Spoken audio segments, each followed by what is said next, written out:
Buenas noches, hermanos, hermanas, amigos y amigas, aquí en la parroquia de la Ascensión, un día más para hacer nuestro oficio vespertino de la Iglesia Española Reformada Episcopal, de la Comunión Anglicana, el que os habla el reverendo Miguel Ángel Pino. Vamos a dar comienzo siempre con nuestra intención de oración principal. Y en esta noche, hermanos, la intención de oración va a ir un poco relacionada con el tema que vamos a hablar después en el estudio bíblico. Resulta de que estamos en medio de una pandemia, con mucha gente enferma, infelizmente también fallecimiento de personas. En esta noche, hermanos, vamos a hacer una oración pidiendo sanidad en la vida de las personas. Vamos a hacerlo de una manera general para todos los hermanos en concreto de nuestra parroquia, la parroquia de la Ascensión, pero a lo largo de todo el oficio voy a pediros que si tenéis alguna petición concreta, especial que queráis que se haga por sanidad, este va a ser el tema de esta noche, la sanidad. Creyendo que Jesucristo es el mismo ayer, hoy y por los siglos. Y si hoy precisamente vamos a hablar de Jesús, como vamos a iniciar un nuevo tema, hablando de Jesús como el sanador de la vida, el sanador. Y si decimos que Jesús es el mismo ayer, que es el mismo hoy, que es el mismo por los siglos, entonces hoy vamos a hacer, comenzando nuestro oficio de una manera especial, pidiendo sanidad. Y lo vamos a hacer de una forma, repito, general. Pero si tenéis alguna oración concreta que queráis que se haga, podéis ponerlo ahí en los comentarios. Y antes de hacer la oración del Padre Nuestro, si hay personas que quieren que oremos por temas de sanidad, lo vamos a hacer también antes de hacer la oración del Padre Nuestro. Con esto ya nos ponemos en las manos del Señor. Padre, en esta noche estamos contentos de poder estar cerca de tu presencia. Gracias porque tú has prometido tu presencia, que donde hubiera 2 o 3 reunidos en tu nombre, tú estarías en medio de ellos. Así que creemos que tú estás en medio de nosotros.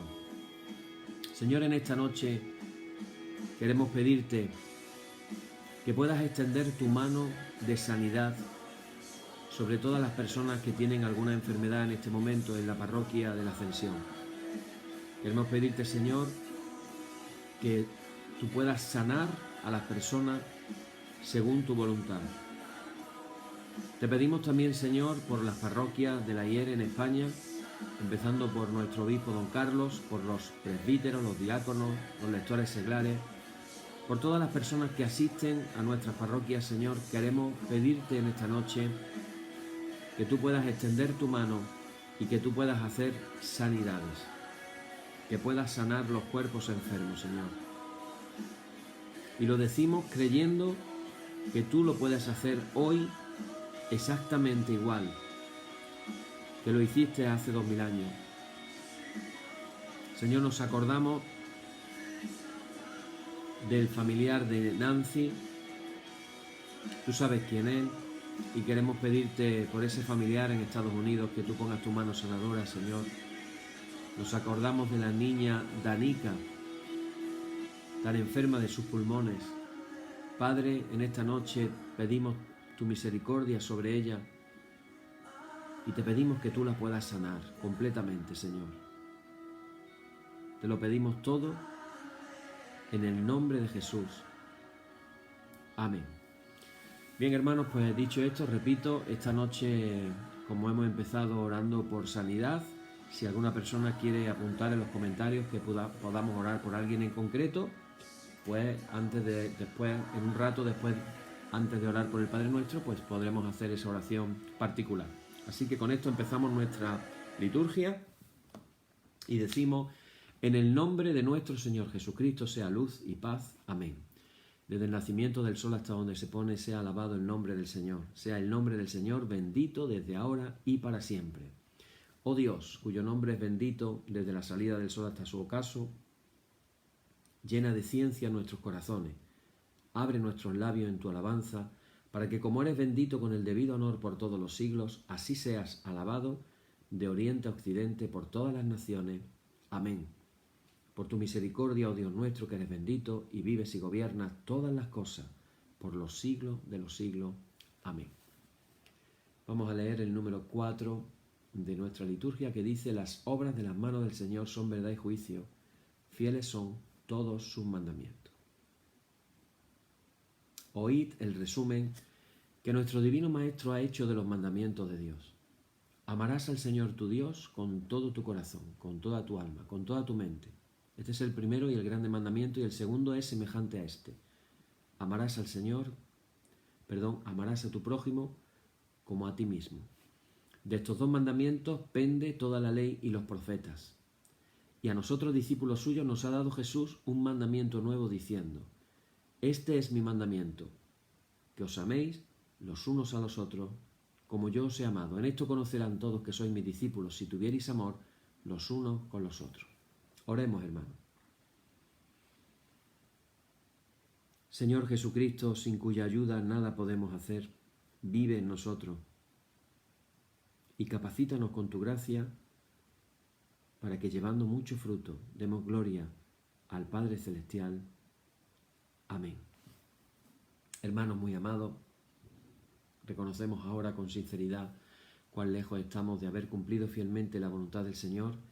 Nos humillamos en su presencia y con un corazón contrito confesamos todas nuestras faltas y transgresiones, seguros de que Él oirá nuestra súplica. Oremos, hermanos. Padre omnipotente y misericordioso, la confusión y la vergüenza no nos deja levantar nuestro rostro en tu presencia. Por eso, con humildad y dolor de corazón, confesamos que nos hemos desviado de tu sendero y como ovejas perdidas hemos andado descarriados fuera de tus caminos. Hemos seguido desordenadamente las intenciones y deseos de nuestro propio corazón. Hemos roto tus santos mandamientos. Además de no hacer lo que debíamos, hemos hecho lo que no estaba bien hacer. Por eso, Señor, ten misericordia de nosotros, pobres pecadores. Perdona, oh Dios, a los que confiesan sus culpas, restaura a los que se arrepienten, según tus promesas declaradas a toda la humanidad, en Jesucristo nuestro Señor. Amén. El Señor Jesucristo, que tiene la potestad de perdonar pecados sobre la tierra y que no desecha al pecador que a Él acude para salud, oiga vuestros ruegos, perdone todos vuestros pecados y os conceda su Santo Espíritu para que vuestra vida sea de aquí adelante pura y santa, hasta que seáis recibidos en el goce de su eterna gloria en las mansiones del Padre Celestial. Amén. El Señor esté siempre con vosotros, con vuestras familias, en vuestras casas, en vuestros corazones. Decimos nuestra lauda del tiempo de Adviento, que dice así: Hosana, bendito el que viene en el nombre del Señor, bendito el reino de nuestro Padre David, aleluya. Hosana al Hijo de David, hosana en las alturas, gloria y honor al Padre y al Hijo y al Espíritu Santo, por los siglos de los siglos. Amén. Señor, abre nuestros labios y nuestra boca anunciará tu alabanza. Bien, pues vamos a leer como cada noche un salmo. Yo iba a leer el Salmo 119, pero luego me he arrepentido y he dicho, no, mejor no, porque voy a tardar un ratito en leerlo. Así que me he decidido por un salmo, el Salmo número 126, que es un salmo realmente muy bonito. El salmo dice así: cuando el Señor hiciere volver la cautividad de Sión, seremos como los que sueñan. Entonces nuestra boca se llenará de risa y nuestra lengua de alabanza.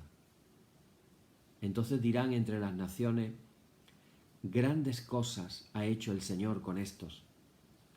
Grandes cosas ha hecho el Señor con nosotros. Estaremos alegres. Haz volver nuestra cautividad, oh Señor, como los arroyos del Negev. Los que sembraron con lágrimas, con regocijo segarán. Irá andando y llorando el que lleva la preciosa semilla, mas volverá a venir con regocijo, trayendo sus gavillas.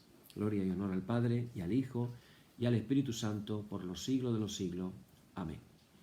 Bien, hermanos, y continuamos en este momento con nuestro tema, Yo realmente estoy entusiasmado con hablar de la vida de Jesús de una forma histórica. Estamos aprendiendo muchos detalles curiosos. Hoy también vamos a aprender cosas muy interesantes. Y decía al principio del oficio que, dado el tema del que vamos a hablar, que vamos a ver si somos capaces de decirlo en 2 días, el título es Jesús como el sanador de la vida. Ayer hemos estado durante 4 días hablando de Jesús, el poeta de la compasión. El poeta de la compasión. Con esas parábolas tan maravillosas, tan preciosas. Hoy estaba grabando precisamente una clase del seminario y estaba hablando sobre el Pentateuco, el libro del Génesis, y estaba leyendo lo que pasó cuando Jacob, regresando de Harán, se encuentra a su hermano Esaú, que supuestamente lo quería matar. Sin embargo, cuando Esaú lo ve a su hermano, la descripción, esto es muy curioso, la descripción que se hace de Esaú es muy parecida a la de ese padre bueno que nos describe Jesús. Esaú salió corriendo, abrazó a su hermano, no le echó en cara nada, dice que lo abrazó, que le besó en el cuello, y es una descripción muy parecida a la que nos hace Jesús en la parábola del Padre Bueno. Bueno, ese poeta de la misericordia de Dios, que hablaba con parábolas, resulta, hermano y hermana, que no solo hablaba con parábolas, también lo hacía con sus propios hechos. Es decir, como dice el refrán español, es antiguo, a Dios rogando, pero con el mazo dando. Teníamos un hermano en la iglesia que una vez quería dar un testimonio y dice: hermanos, como dice la Biblia, a Dios rogando y con el mazo dando. Bueno, pues Jesús daba muy bien también con el mazo. No solamente hablaba bonito, no solamente conmovía las conciencias de la gente y los ponía a pensar. Muy interesante, Jesús ponía a pensar a las personas. Pero no solamente hacía eso, sino que además Jesús actuaba con hechos, con obras. Y los campesinos de Galilea no solamente pudieron escuchar lo que Jesús decía, también pudieron comprobar en carne propia cómo Jesús, lleno del Espíritu Santo, iba recorriendo las aldeas, y este es el punto de hoy, sanando enfermos, expulsando demonios y liberando a las gentes del mal, liberándolas de la indignidad y liberándolas de la exclusión. Hermanos, tenemos que volver a leer los evangelios y tratar de entender e imaginar las cosas que Jesús hacía. Porque la misericordia de Dios en Jesús no es solamente una bella teoría sugerida por esas parábolas que hemos compartido, algunas de ellas. Realmente es una realidad que nos fascina. Junto a Jesús resulta de que los enfermos recuperan la salud. Los poseídos por el demonio son rescatados de ese mundo oscuro y tenebroso. Él los va a integrar en una sociedad nueva, más sana, fraterna, mejor encaminada hacia la plenitud del reino de Dios. Y ahí Jesús sigue sorprendiendo a todos. Recordar que decíamos, el mensaje de la buena noticia de Jesús es: Dios está llegando, el reino de los cielos se ha acercado. El reino está llegando con Jesús.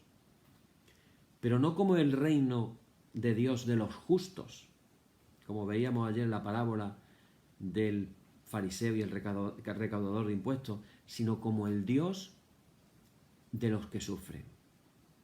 El profeta del reino de Dios no tiene ninguna duda.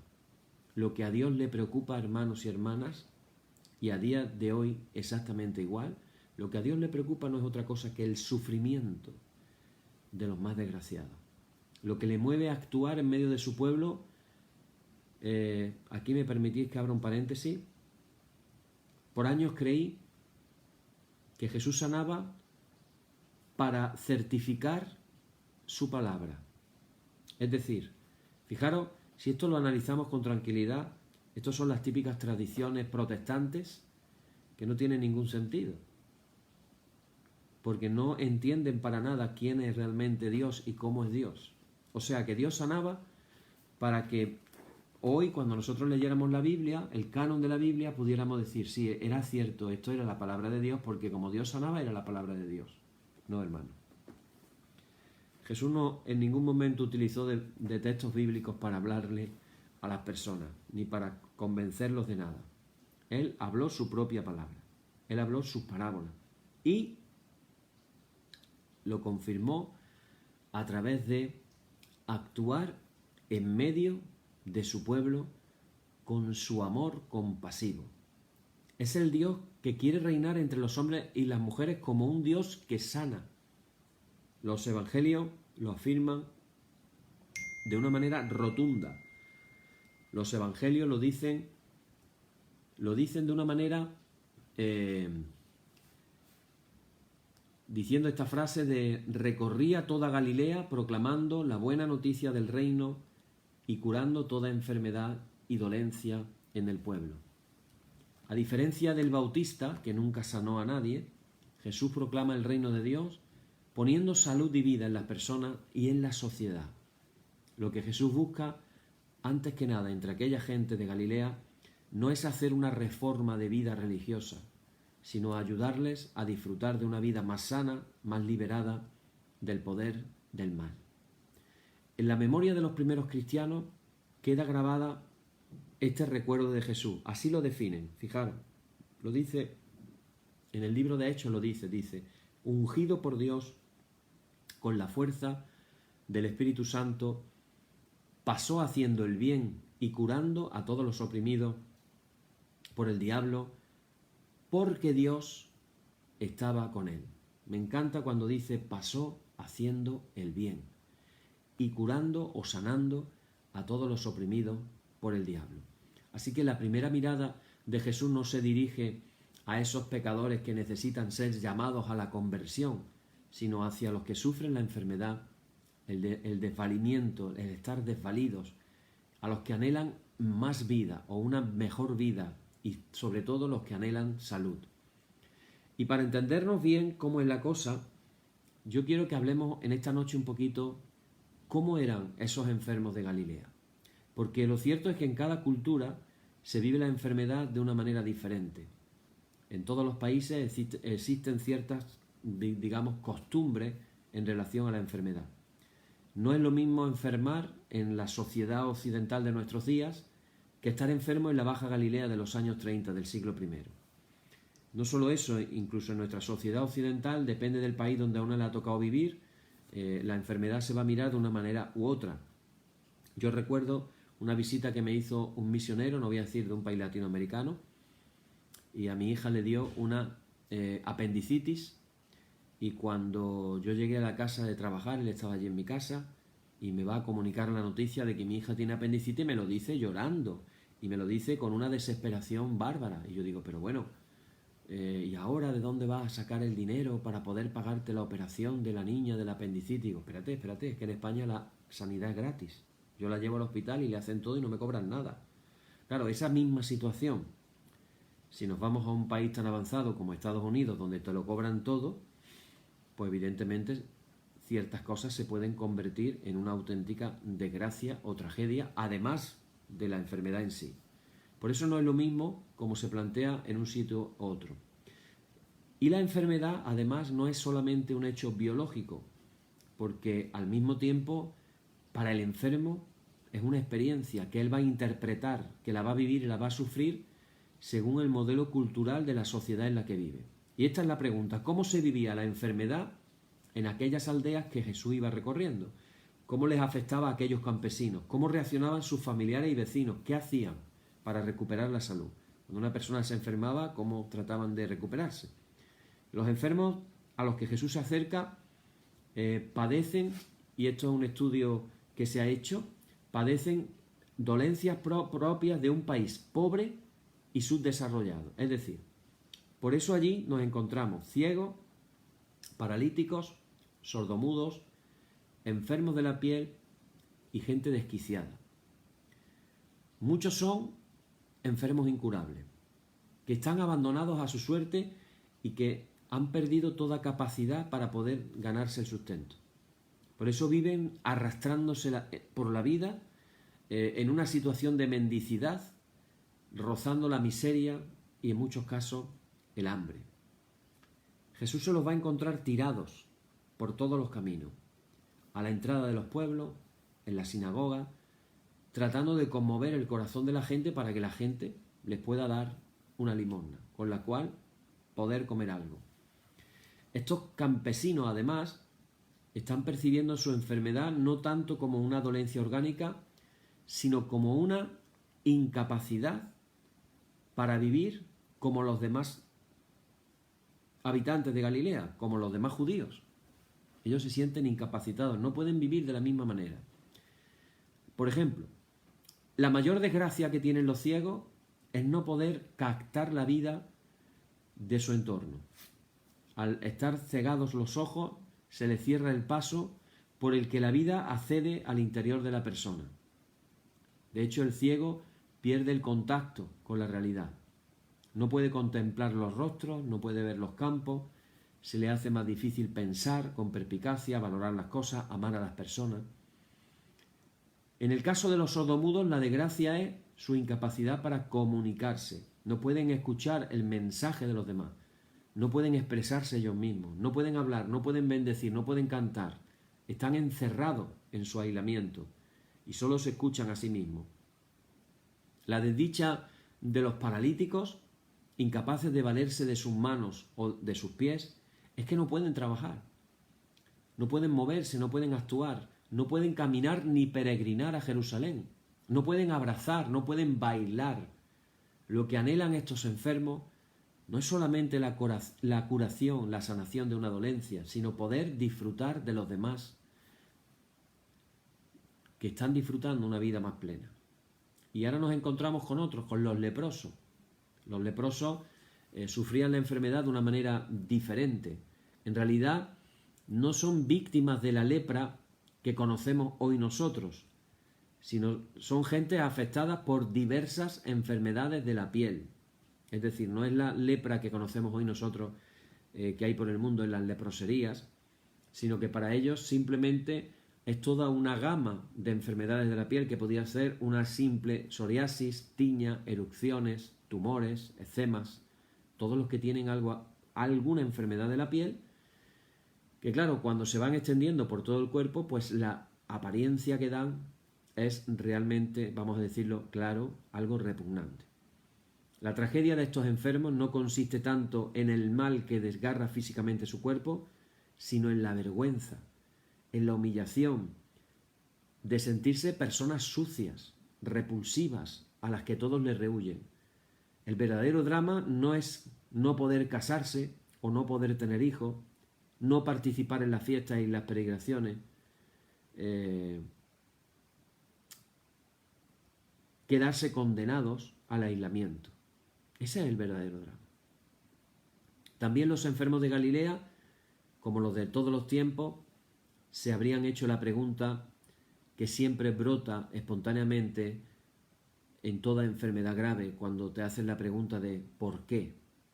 ¿Por qué yo? ¿Y por qué ahora? Aquellos campesinos no consideraban además su mal, y esto es muy importante tenerlo en cuenta, no lo consideraban desde un punto de vista, vamos a decir, médico, sino religioso. Y es que no se detienen en buscar el origen de su enfermedad en algún factor de carácter orgánico. Les preocupa sobre todo lo que aquel mal significa. Porque si Dios es el creador de la vida, es que le está retirando su espíritu vivificador. Es señal de que los está abandonando. ¿Por qué? Porque según la mentalidad judía, Dios está en el origen de la salud y de la enfermedad. Dios es el que dispone de todo como Señor de la vida y de la muerte. Por eso, los israelitas entienden, por un lado, que una vida fuerte, vigorosa, es señal de una vida bendecida por Dios, mientras que al contrario, y aquí viene el punto, una vida enferma, lisiada o mutilada, es un símbolo, una señal, un signo de una maldición. Entonces, en esas aldeas que Jesús visitaba, la gente veía de ordinario en la ceguera, en la lepra, en cualquier otro tipo de enfermedad grave, lo que la gente veía era un castigo de Dios por algún pecado o por alguna infidelidad. Hermanos, abro un paréntesis. Qué triste es ver en nuestras iglesias esa misma actitud. Cuando una persona le diagnostican una enfermedad grave y los que están a su alrededor comienzan a dudar y pensar, ¿qué habrá hecho este o esta para merecerse eso? Qué terrible escuchar y ver nuevamente ese tipo de actitudes. Por el contrario, la sanación siempre era vista como una bendición de Dios. Por eso, como Dios no le quiere quitar la muerte al pecador, sino que se convierta y viva, el pueblo de Israel esperaba que la intervención final de Dios sería o traería una vida llena de salud para todos. En aquel tiempo dirían, nadie está enfermo, porque al pueblo le será perdonada su culpa. Estos enfermos, los cuales eran considerados como abandonados de Dios, imagínate como el enfermo que se sentía enfermo y encima abandonado de Dios, despreciado de la gente. Están provocando, incluso dentro del pueblo elegido, malestar y turbación. ¿Por qué Dios no los bendice como a los demás? ¿Por qué les retira su aliento de vida? ¿Será que su vida no les agrada? Por ello, su presencia entre el pueblo santo de Dios ha de ser controlada, ha de ser vigilada. Es mejor tenerlos excluidos en un mayor o menor grado de la convivencia religiosa y social. Según la tradición de Israel, fijaros qué tremendo, dice, los cojos y los ciegos no han de entrar en la casa de Dios. Fijaros qué terrible. Un ciego, un cojo, no podía entrar en la casa de Dios. En los escritos de Qumrán todavía la cosa se pone peor. Ahí dicen que los ciegos y sordos son considerados poco respetables. Pues quien no ve ni oye no sabe practicar la ley. Así que los ciegos deben ser excluidos no solo del templo, sino también de la ciudad de Jerusalén. Y dicen en esos escritos, ningún ciego entrará en ella durante toda su vida. No profanará la ciudad santa en cuyo centro habito yo. En los manuscritos de Qumrán. Esa exclusión del templo, el lugar santo donde habita Dios, recuerda de manera implacable a los enfermos lo que ya perciben en el fondo de su enfermedad, que Dios no los quiere, como sí quiere a los demás. Los leprosos, por su parte, son separados de la comunidad no por temor al contagio, sino porque son considerados impuros. Un impuro no se podía tocar porque podía contaminar a quienes pertenecen al pueblo santo de Dios. La prescripción era cruel al extremo. El que tenía lepra tenía que ir gritando, impuro, impuro. Todo el tiempo que le durara la llaga quedaría impuro. Es impuro y vivirá aislado. Así que en una sociedad como la de Galilea, donde el individuo solo puede vivir integrado en su familia y su aldea, la exclusión se convertía en una tragedia. No era tragedia solamente la enfermedad, era tragedia el sentimiento de la persona por dentro. ¿Por qué Dios me ha abandonado? Y no solamente el sentimiento de abandono de Dios, sino además el abandono de la comunidad, de la familia. Así que estaban y se sentían abandonados por Dios y por los hombres, estigmatizados por los vecinos, excluidos en buena parte de la convivencia. Estos enfermos constituyen probablemente el sector más marginado de la sociedad. Y esto nos lleva a la pregunta, ¿pero están realmente abandonados por Dios? ¿O tienen un lugar privilegiado en el corazón del Padre? Aquí llegamos a un punto muy importante. Llegamos al dato histórico, que no puede ser cuestionado, es un dato incuestionable. Es que Jesús se dedica a ellos, a los enfermos, antes que a nadie.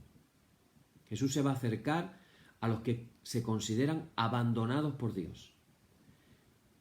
Hace algo, unos gestos de amor y de compasión. Repito, ya no es simplemente palabras, son gestos que Él hace. Y como he dicho días de atrás, Él toca a los leprosos que nadie toca. Así que despierta la confianza en aquellos que no tienen acceso al templo y Él los integra al pueblo de Dios, tal como Él lo entiende. Estos tienen que ser los primeros en experimentar la misericordia del Padre y la llegada de su reino. La curación, la sanación, va a resultar ser la mejor parábola para que todos comprendan que Dios es, antes que nada, el Dios de los que sufren el desamparo y la exclusión. Y esto nos lleva a hablar todavía otro poquito más acerca de lo difícil que era, hermano y hermana, el camino de la sanación o de la curación o la recuperación de una enfermedad. Y es que todo enfermo que tenía el anhelo de liberarse algún día de su enfermedad para poder disfrutar de una vida sana otra vez. Pero claro, la pregunta es, ¿qué podían hacer en aquella época los enfermos y las enfermas de aquellas aldeas para poder recuperar su salud? ¿Qué podían hacer? Allí no había centros de salud, allí no había médicos, no había hospitales, no había medicina. ¿Qué podían hacer para recuperar su salud? Normalmente el israelita, el judío, al sentirse o verse enfermo, lo primero que hacía era acudir a Dios. Examinaba su vida, confesaba ante Él sus pecados y le pedía la sanidad.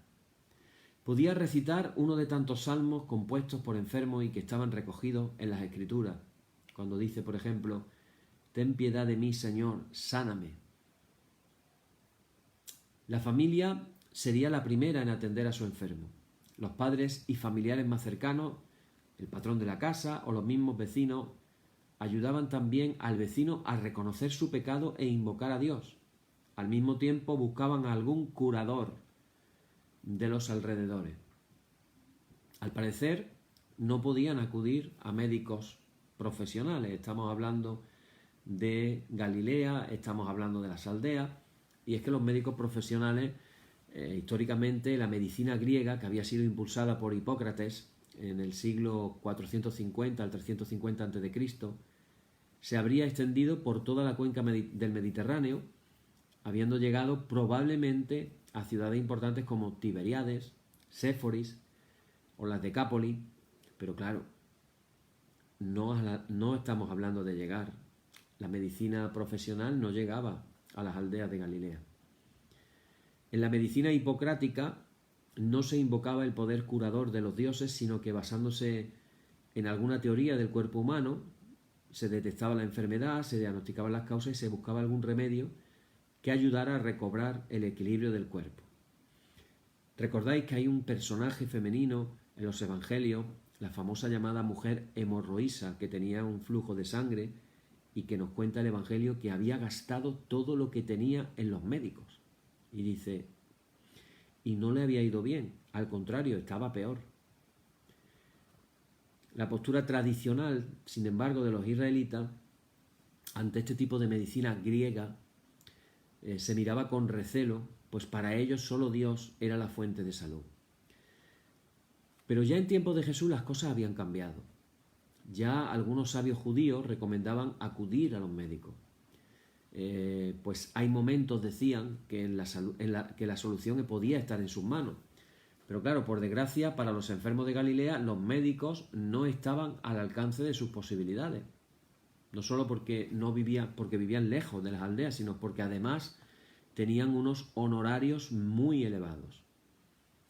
Tampoco podían peregrinar hasta los famosos templos de Esculapio, dios de la medicina, o los santuarios de Isis y Serapis, divinidades sanadoras, donde se iba la gente en peregrinación a bañarse en fuentes consideradas sagradas con poderes terapéuticos. En los templos consagrados de Esculapio eran numerosos y de gran prestigio. El más famoso en los tiempos de Jesús es el templo de Epidauro, que se encontraba no muy lejos de Corinto. A ese templo de Epidauro resulta que iban miles de enfermos. Allí se daban un baño y después le hacían una entrega de una ofrenda al dios, pasando la noche en un pórtico oscuro del templo, con la idea de que podrían tener la ocasión de ser visitados por el Dios sanador, recibiendo en sueños el mensaje que indicaba los remedios apropiados para su enfermedad, llámense ungüentos, vendajes, dietas, etc. O instrucciones que, interpretadas por los servidores del templo, le ayudarían a recuperar la salud. Lo cierto es que a esos templos iban, hermanos y hermanas, miles de personas a tratar de curarse. También tenían santuarios de Isis y Serapis en las ciudades más importantes del Mediterráneo oriental, pero no estaban cerca de Galilea. Así que, hermanos, al final de los finales, los enfermos de aquellas aldeas no tenían muchas opciones para poderse curar. Sin embargo, sí se habla de algunos curadores populares que no se atenían a una medicina profesional ni dependían de santuario alguno. Se les consideraba algo así como magos, exorcistas, hombres santos, hasidín, famosos por el poder de su oración. Hay dos casos en concreto, uno que se llamaba Joni y otro que se llamaba Jamina ben Dosa, que por lo visto sanaban más por su relación estrecha con Dios que por sus técnicas terapéuticas. Es en ese ambiente de enfermedad, de discriminación, de gente que se siente abandonada, en ese ambiente es en el cual Jesús comienza a recorrer los pueblos de Galilea haciendo dos cosas: proclamando el reino de Dios y sanando a las personas. Imaginaros si era una buena noticia. Gente por años enferma y las sanidades de Jesús además que eran prácticamente instantáneas. Imaginaros. Era una buena noticia y es un hecho, hermanos. Ahora hablamos desde el punto de vista histórico. Aquí no estamos hablando de ningún tipo de vista espiritual ni religioso. Histórico. Es un hecho histórico, innegable, que Jesús fue considerado por sus contemporáneos como un sanador y un exorcista de un enorme prestigio. Fijaros, además de los evangelios que hablan invariablemente de las curaciones y exorcismos realizados por Jesús, también tenemos al historiador judío Flavio Josefo, que en el año 90 informa que durante el gobierno de Poncio Pilato como prefecto de Judea apareció un tal Jesús, un hombre sabio, autor de hechos asombrosos. Así que esta fama de Jesús como taumaturgo, como el hombre que hace milagros, exorcista, tuvo que ser realmente extraordinaria. Pues durante mucho tiempo, este es el dato también curioso, fijaros qué curioso, durante mucho tiempo hubo exorcistas y magos que fuera de los ambientes cristianos, es decir, no cristianos, usaban el nombre de Jesús para realizar sus conjuros. No sé si os acordáis de un pasaje de unos exorcistas que iban utilizando el nombre de Jesús y se cuenta que los endemoniados le dieron una paliza a los exorcistas y los demonios decían: a Jesús y a Pablo conocemos, pero ¿quién sois vosotros? O sea, se estaban atreviendo a utilizando el nombre de Jesús de una manera mágica, como un conjuro, como una especie de abracadabra. Lo estaban haciendo así y eso denota la fama tan tremenda que Jesús tenía. La actuación de Jesús, hermanos y hermanas, en ese contexto de tanta tristeza, de tanto dolor, de tanto sufrimiento, tuvo que sorprender de una manera impresionante a esa gente de Galilea. Y la pregunta es: ¿de dónde le venía a Jesús esa fuerza sanadora? Se parece a otros curadores que se conocen por la región, pero es completamente diferente. No es un médico de profesión. Jesús no es médico. No examina a los enfermos y les da un diagnóstico de su mal. Ni siquiera emplea técnicas médicas ni receta remedios. La actuación de Jesús es muy diferente. Ni siquiera se preocupa solo de su mal físico, sino también de su situación de impotencia y de la humillación a causa de la enfermedad. Por eso, en Jesús, hermanos y hermanas, los enfermos van a encontrar algo que los médicos no podían asegurar con sus remedios. Una relación nueva con Dios que les ayudaría a vivir a partir de ese momento una vida digna y una vida de confianza ante Dios. Hay técnicas concretas, hay algunas cosas que Jesús hace que son medio raras, medio sorprendentes, que nos pueden recordar a procedimientos que utilizaban los magos y los curadores, los curanderos populares. Por eso a nadie le extraña que Jesús hace ciertas cosas. Por ejemplo, según los evangelios dice que en una ocasión llevó aparte a un sordomudo y la manera en que lo curó fue metiéndole sus dedos en los oídos. Y bueno, hasta ahí no es raro, ¿verdad? Pero dice, y tocándole la lengua con su saliva. ¿Cómo hizo eso Jesús? Bueno, pues tuvo que meterse, digo yo, se llenaría el dedo de saliva, de su saliva, y ahora le iría a la lengua del otro y le tocaría la lengua con la saliva propia. Hombre, hay gente escrupulosa que eso lo vería un poquito escrupuloso, ¿verdad? Otra vez utilizó también la saliva para sanar a un ciego, untándoles saliva en los ojos, imponiendo sus manos sobre él, y quedó curado por completo. Sin embargo, otro dato concreto es que Jesús nunca está tratando de manipular fuerzas invisibles, como sí hacían los magos, para tratar de forzar a la divinidad a intervenir. Yo quiero que reflexionemos en estas cosas. ¿Cómo oramos cuando pedimos sanidad por las personas? Jesús no está actuando confiando en técnicas. Jesús confía en el amor sin medida sanador de Dios, que se compadece de los que sufren. Por eso su actuación no será la de un mago de la época.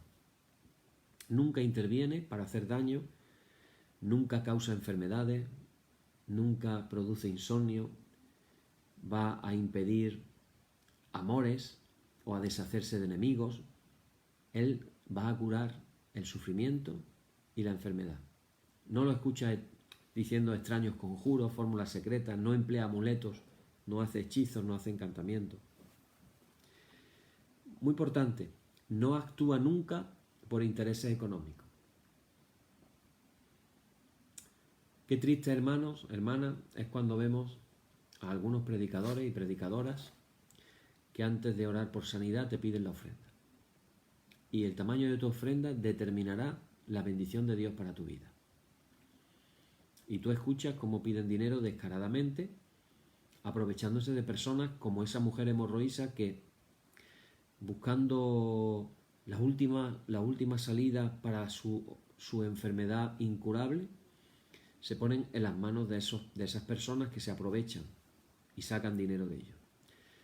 Pues yo tengo que reivindicar la figura de Jesús. Hermanos y hermanas, Jesús nunca pidió dinero por las personas que sanaba. No se nos olvide este detalle. Jesús siempre, hermano y hermana, fue movido por su amor compasivo y por esa decisión de anunciar el reino de Dios. Sin duda, la figura de Jesús podía acercarse más a esos dos hombres piadosos que hablábamos antes, muy conocidos en la tradición rabínica, a ese llamado de Joni, el trazador de círculos, del que se cuenta que en medio de una sequía había dirigido a Dios su oración logrando la lluvia. O de Hanina Bendosa, que se aseguraba que cuando oraba por los enfermos podía saber si Dios iba a concederle la curación solicitada en la manera más o menos fluida que salía la oración de su boca. La actuación de estos hombres no era de carácter mágico, sino que se debía al favor de Dios.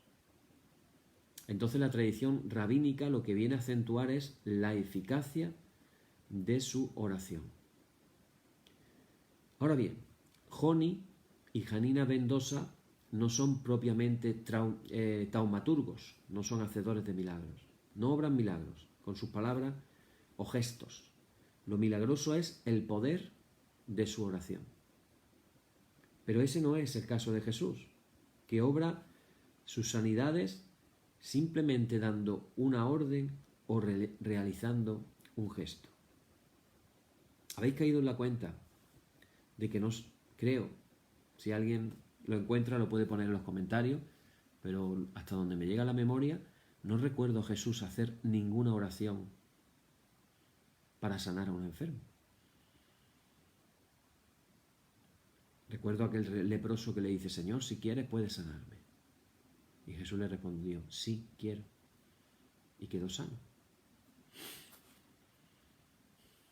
le traían a la gente a Jesús y eran sanados. No hacía falta ni la oración. Jesús daba la orden y sucedía como al criado del centurión romano: di la palabra y será sano. Curioso, ¿verdad?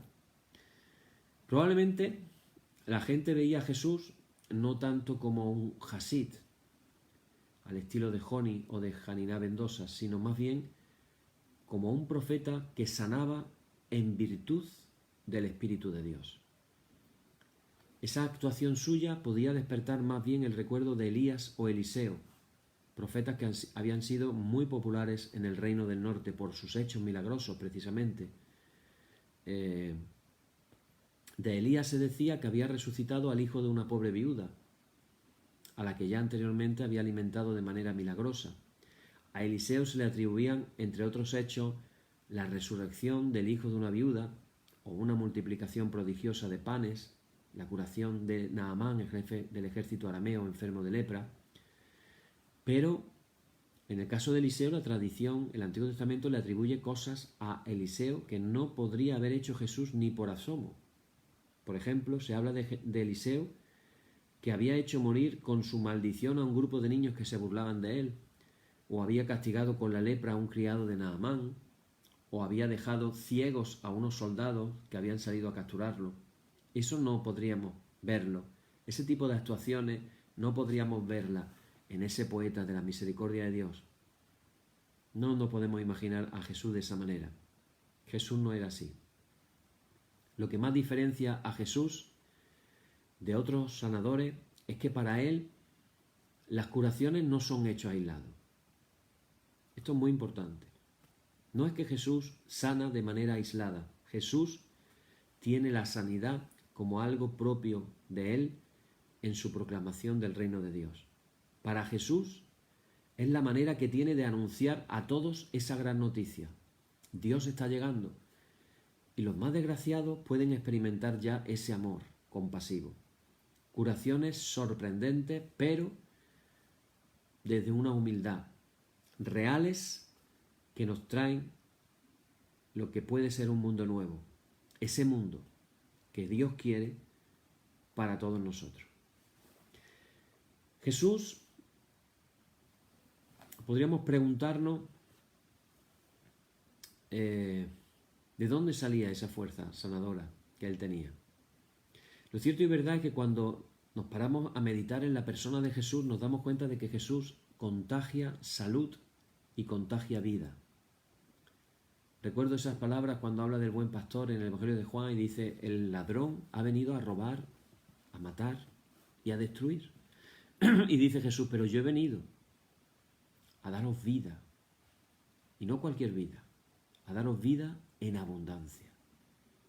Esa vida en abundancia se ha, creo, malinterpretado casi como una especie de decir: yo he venido a que os hagáis ricos. No.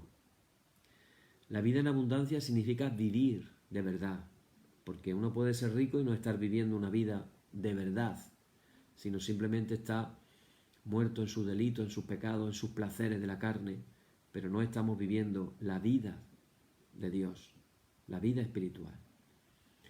Esa gente de Galilea sienten a Jesús como alguien que sana, porque, como he dicho antes, está lleno del Espíritu, está lleno de la fuerza sanadora de Dios. En la raíz de esta fuerza sanadora de Jesús, e inspirando toda su actuación, repito, no quiero que se me olvide, está siempre su amor compasivo. Jesús puede ver y puede sufrir, de hecho sufre, esa enorme distancia que él ve que hay entre el sufrimiento de estos hombres, mujeres y niños que están hundidos en la enfermedad y la vida que Dios le quiere dar, la vida que Dios Padre le quiere dar a sus hijos y a sus hijas. Así que lo que mueve a Jesús, hermanos y hermanas, es el amor a los que sufren y su voluntad de que experimenten ya en su carne propia la misericordia de Dios para que los libere de ese mal en el que están viviendo, en ese robarse y matarlo y destruirlo en los que los tiene el diablo. Por eso, para Jesús, sanar es también una forma de amar. Qué bonito, ¿verdad? Pensar esto. Para Jesús, sanar es también una forma de amar. Cuando se acerca a ellos para despertar su confianza en Dios, liberarlos del mal, devolverlos a la convivencia, lo que Jesús está haciendo antes que nada es mostrarles que son dignos de ser amados. Esas personas que están en el rincón del desprecio máximo. Y Jesús llega, les anuncia el reino de Dios, los sana, los restablece a la convivencia de la comunidad y sobre todo los restablece al amor de Dios. Por eso la sanidad de Jesús, hermano, lo vuelvo a repetir con la boca llena, la sanidad de Jesús siempre es gratis. No cobra nada, no busca nada para sí mismo, ni siquiera busca que los enfermos se agreguen a su grupo de seguidores. La sanidad que Él suscita es la llegada del reino gratuito. Y así también les dice a sus discípulos que tendrán que regalarla a otros. Por eso le dice Jesús, id y predicad el Evangelio. Dice, sanad enfermos, liberar endemoniados. Y ahora dice Jesús, dad gratis lo que gratis habéis recibido. Que todos los siervos de Dios y las siervas de Dios podamos dar gratis lo que gratis hemos recibido. Imaginaros ese carácter gratuito, eficaz. Los enfermos quedaban sanados. Los ciegos veían, los sordos oían, los cojos andaban. Eran sanados los leprosos. Y todo gratis. Gratis. Así que todo el mundo se podía acercar a Jesús sin el miedo a cuánto me va a costar. ¿Cuánto me va a costar? Los enfermos sanados por Él tienen poco que ver con la rica clientela que acudían a los dioses sanadores y había que tener dinero. ¿No es maravilloso Jesús? Ojalá que nosotros podamos estar en la actitud y decirle al Señor, Señor, sáname completamente y que yo pueda ser portador del reino de Dios de la misma manera que tú lo eras. Y no solamente esto, ya voy a terminar, Jesús no solamente aportaba mejora física, porque su sanidad iba más allá. Él iba más allá de la sanidad física. Él iba a una sanidad integral de la persona, porque Jesús reconstruye al enfermo desde la raíz. Va a suscitarle una nueva confianza en Dios. Lo va a arrancar del aislamiento, de la desesperanza. Lo va a liberar del pecado. Lo va a devolver al seno del pueblo de Dios y le va a abrir un futuro de vida más digno y más saludable. Y esto me recuerda aquel día que unos amigos preocupados por otro amigo en común que estaba por mucho tiempo en una camilla, se enteraron de que Jesús sanaba gratis y ni cortos ni perezosos cogieron la camilla, se fueron con el enfermo y cuando llegaron donde estaba Jesús, en una casa no había manera de entrar en la casa. Pero ellos no perdieron la fe. Se subieron por el tejado, abrieron un agujero en el tejado y se metieron por el techo. Imaginaros la cara que pondrían la gente cuando miraron para el techo y vieron que estaban cayendo trozos de techo para abajo. Yo creo que se apartarían para que no les hiciera daño y de pronto ven que meten a un personaje ahí en una camilla y lo bajan por ahí. Y Jesús se queda admirado por la fe de esa gente. Y entonces allí estaban los fariseos buscando la trampa y de pronto Jesús le dice lo principal al enfermo. Le dice, hijo, tus pecados te son perdonados. Y entonces la gente empieza a pensar en su corazón, ¿quién se cree este que hasta piensa que tiene poder para perdonar pecados? Y entonces Jesús, sabiendo lo que estaban pensando, le dijo, ¿qué es más fácil? ¿Decirle a este te perdono los pecados? ¿O decirle levántate y anda y toma tu camilla y vete? Y entonces dice Jesús esa frase maravillosa y después para que sepáis que el Hijo del Hombre tiene poder para perdonar pecados, te digo, levántate y anda y toma tu camilla y vete. ¿No es maravilloso Jesús? Le perdonó los pecados primero y después los sanó. No solamente nos sana, nos limpia de los pecados. Así que no es solamente sanarnos lo físico, sino también sanarnos lo espiritual. Y hay un detalle, y con esto ya de verdad que termino. Le dice, llévate la camilla. Si yo llevara años metido en una camilla, yo me llevaría la camilla, yo diría, ¿yo para qué quiero ya la camilla? Yo la camilla la tiro ahí. No, Jesús le dijo, llévate la camilla. ¿Por qué le diría eso? Para que se acordara de dónde había estado y pudiera dar testimonio a los demás de lo que Jesús había hecho en su vida. Yo estaba ahí, vosotros lo sabéis, pero ahora mirad, Jesucristo me ha sanado. Entonces, aquí vemos a Jesús sanando, vemos a Jesús restableciendo, reavivando la fe en las personas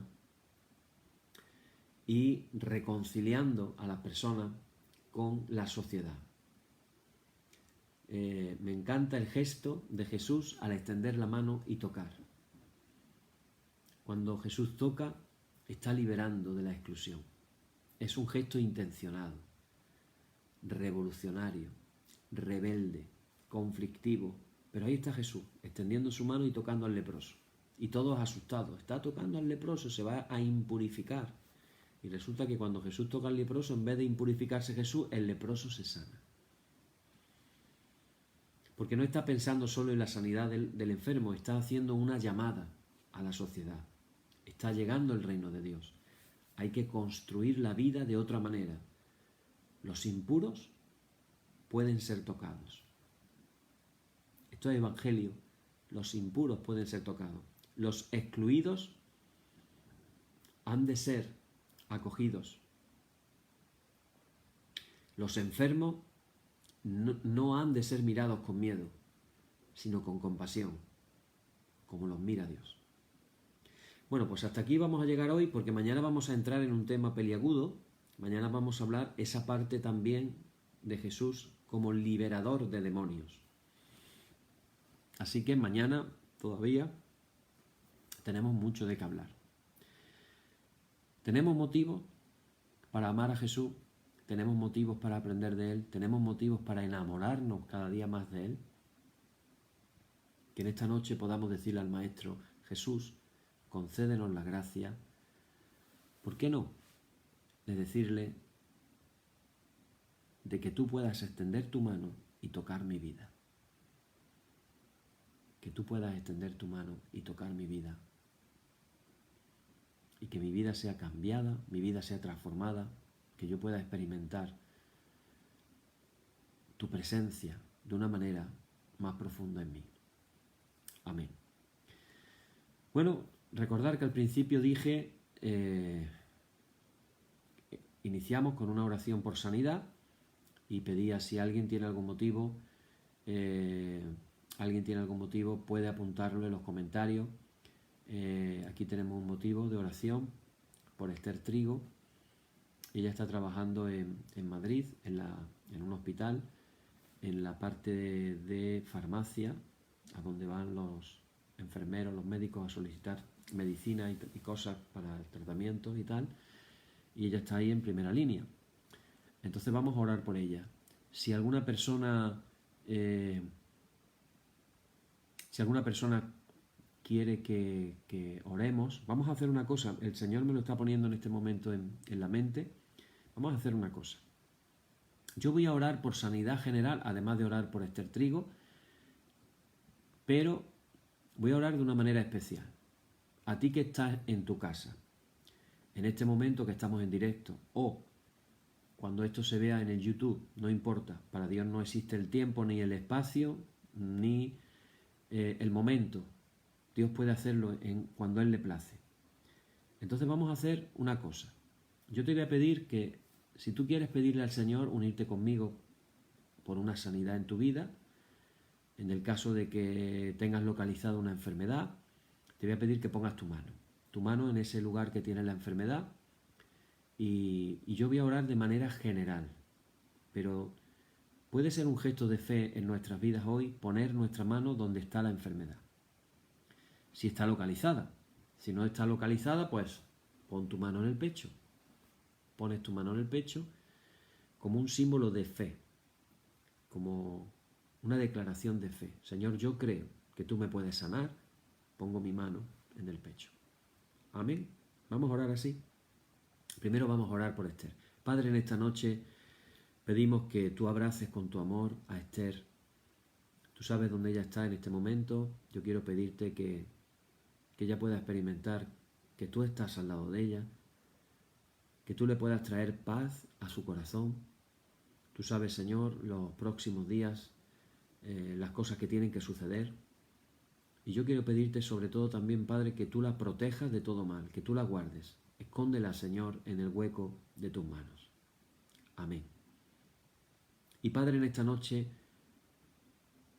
venimos a pedirte en el nombre de Jesús que tú pongas ahora, Señor, tu mano sanadora sobre nuestros cuerpos. Tú sabes en este momento quién ha puesto su mano en una determinada parte del cuerpo. Y yo te quiero pedir, Señor, que tú puedas traer una sanidad completa. Una sanidad de cuerpo, de alma, una sanidad de espíritu. Mira, Señor, las heridas del corazón. Mira, Señor, las personas que han sido maltratadas, las personas que han sufrido en sus relaciones, las personas que han vivido cosas desagradables. Que en esta noche, Señor, puedan sentir el amor que tú tienes por ellas, por ellos, como Padre bueno, como Padre de compasión infinita. Mira también, Señor, nuestros cuerpos y pon tu mano sanadora. Señor, tú puedes hacerlo porque tú eres el Dios Todopoderoso. Si es tu voluntad, sana nuestros cuerpos. En el nombre de Jesús. Amén.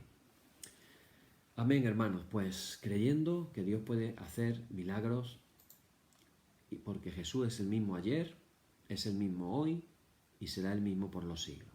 Amén. Bueno, pues decimos, oh Señor, santifícanos en tu verdad, tu palabra es la verdad. Amén. Y ahora sí, hermanos, vamos a orar todos juntos. Nos vamos a unir a los millones de cristianos que cada día hacen esta oración que el Señor Jesús, que tiene las palabras de vida eterna, nos enseñó. Así decimos todos: Señor, apiádate de nosotros. Cristo, apiádate de nosotros. Señor, apiádate de nosotros. Padre nuestro que estás en los cielos, santificado sea tu nombre, venga tu reino, hágase tu voluntad como en el cielo, así también en la tierra. El pan nuestro de cada día, dánosle hoy, y perdónanos nuestras deudas, así como nosotros perdonamos a nuestros deudores. Y no nos dejes caer en la tentación, mas líbranos del mal. Amén. Líbranos del mal y confírmanos en tu temor con toda obra buena, oh Trinidad, Dios nuestro, que eres bendito y vives y gobiernas todas las cosas por los siglos de los siglos. Amén. Señor, muéstranos tu misericordia y danos tu salud. Llena a tus ministros de virtudes y da alegría a tu pueblo escogido.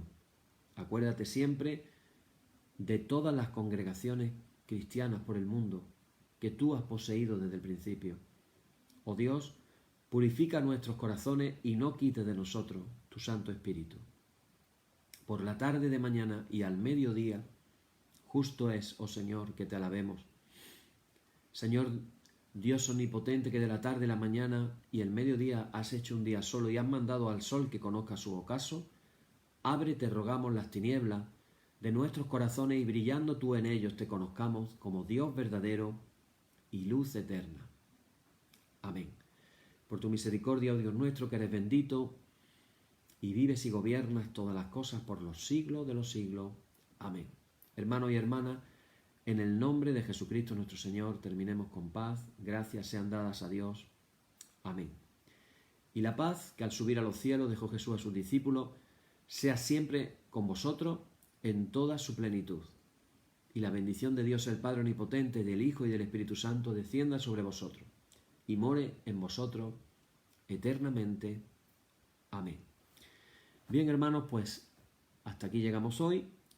Hoy ha sido nuestro estudio número 201, porque ayer fue el número 200. Y bueno, ya hemos pasado la barrera de los 200, ya mismo estamos hablando de que vamos por más de 300. Seguramente se nos pasará el tiempo y ni cuenta nos vamos a dar. Así que sigamos los caminos del Señor tomados de la mano de Jesús hasta la eternidad y después en la eternidad más todavía. Hasta mañana, que el Señor bendiga. Amén.